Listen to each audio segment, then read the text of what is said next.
Hello everyone and welcome back to our safari zoo on Planet Zoo. We are working on a Nile monitor habitat today. So they're going right next to the cheetah habitat we built last week. I was nervous and excited to build this habitat. I don't really know much about reptiles in general, so a very specific one like Nile monitors, I was like, alright. Like the fact that they needed a swimming requirement, but also just needed a smaller space than obviously most of the other animals. I mean, they still needed, I think it was the same amount of space as some of the hoofed animals like the Nyala or the Dumsbok. I think they needed a similar amount of space to them, but they did need a water requirement, which I thought was interesting. I did end up giving them a fairly large exhibit just because of how the shape of the road went and everything. I did end up doing it so that the road was just slightly outside of the exhibit, like with the elephants.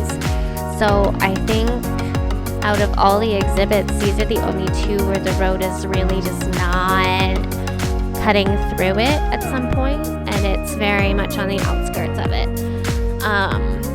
Which if I had thought a little bit more about variations and things and actually like changing the elevation of the road and changing the elevation of the animals and stuff, I probably would have varied it a bit more looking back on it. But this is the very first adventure ride. This is the very first ride I've ever built in Planet Zoo. And I haven't built Planet Coaster at all, so I don't have any of those mechanics to work with either. Like, this is just Planet Zoo as a new game for me at around Christmas time, and I've been playing it pretty regularly and building different stuff fairly regularly. Like weekly, I try to build at least one, if not two, habitats, or working in a zoo or two every once in a while. So I'm not letting myself overdo it too much, but I'm not, just every month or whatever doing a habitat. So I'm trying. I'm trying. It's hard.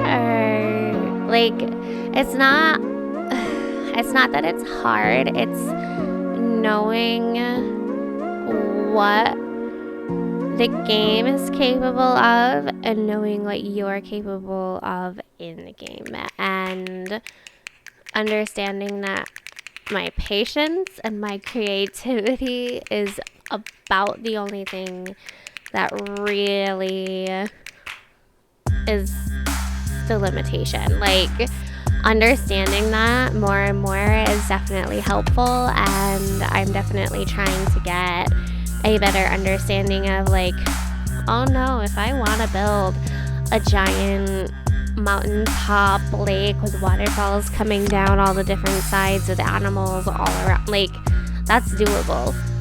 I know that was a really random thing to throw out there and has nothing to do with the zoo or Nile monitors, but there it is.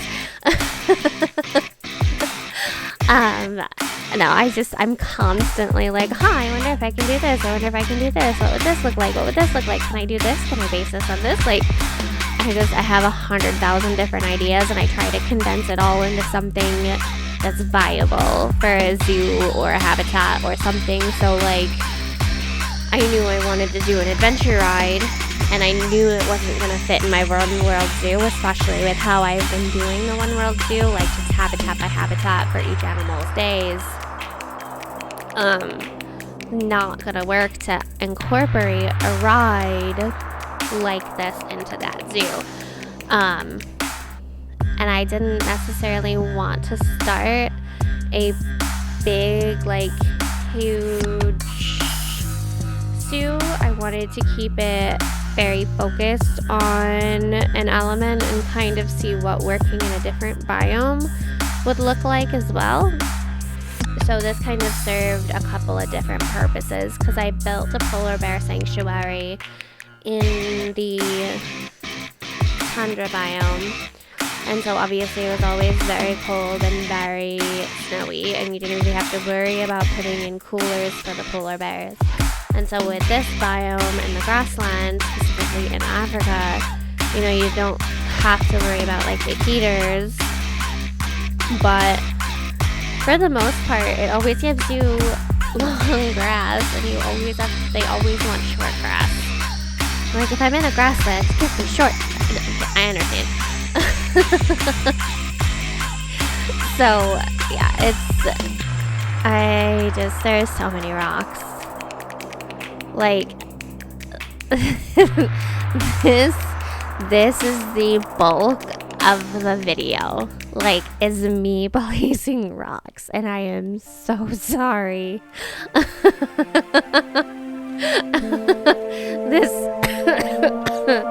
This whole video is like just me placing rocks, and then all of a sudden it's like, boom, we have Nile monsters. Like, it's honestly fairly insane. And this is, I think, one of the reasons why I haven't done a whole lot more with some things. Like, it can take so long, and I'm trying to get better about duplicating, making things into the group and duplicating the group versus like individually placing every single rock. But when for whatever reason in my head I cannot just do that here. And because it's like curved, I'm like, no, I can't. I have to curve it around, and it's just as easier if I just do it. And it's like, oh my gosh, sometimes I feel like I make things harder on myself than it has to be, and I make things take longer. But yeah, as soon as I'm like, all right, Nile monitor time, no more rocks. Like, it's just get all their enrichment items in, and I gave them a little sprinkler and got them set up. Although I do wish, after seeing the Nile monitors in their habitat, I wish I gave them more space to swim. I didn't realize, like, even though they have the swimming requirement, I didn't know if they would be like the hippos who like live in the water all the time, or if they would be, like some of the other animals where, yeah, they'll swim if they want to, but they don't spend a whole lot of time there. Like, actually the elephants are actually pretty frequently in the water too. It's surprising how many animals like to swim, and you can see here, like, I gave them so much space to swim, but it's still not anywhere near as much as I could have given them. And then I was like, oh, Nile monitor, they clearly live like, it just made me think like, oh, well, they probably live in the Nile River, and like they have a whole river. I don't know if that's true or not. I would have to check my sources. That's completely me just thinking it out. It's not anything to do with the Zoopedia. It's not anything to do with, I don't remember what the little map said. They lived a part of Africa they live in.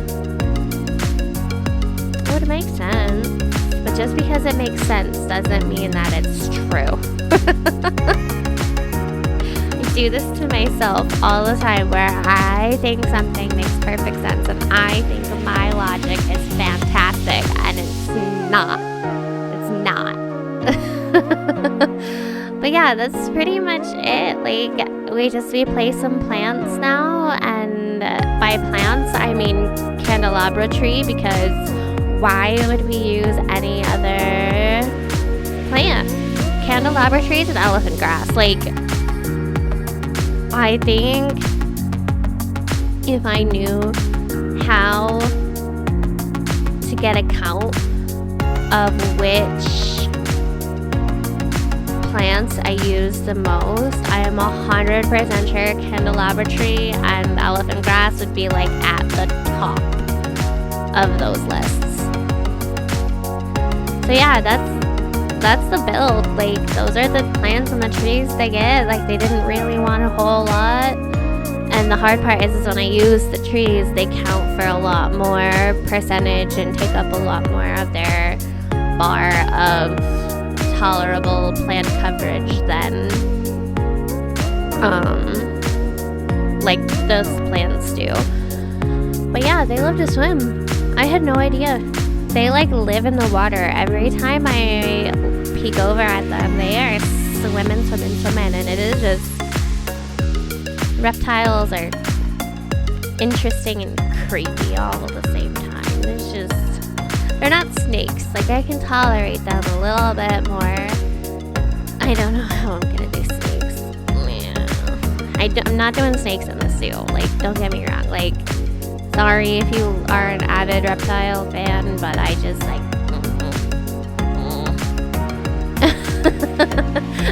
I don't even like doing exhibit animals because I have to scroll past all the snakes. But yeah, they just love to hang out in the water. Like, they'll literally just swim all day. It's so cool.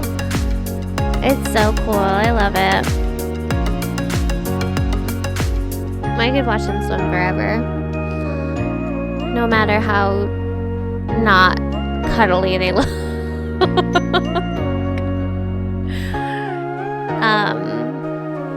No. So yeah, thank you guys so much for watching. I hope to see you guys again next week for Nialis, I think is next week's video. So yeah, thank you guys so much for watching and have a wonderful day. Bye guys.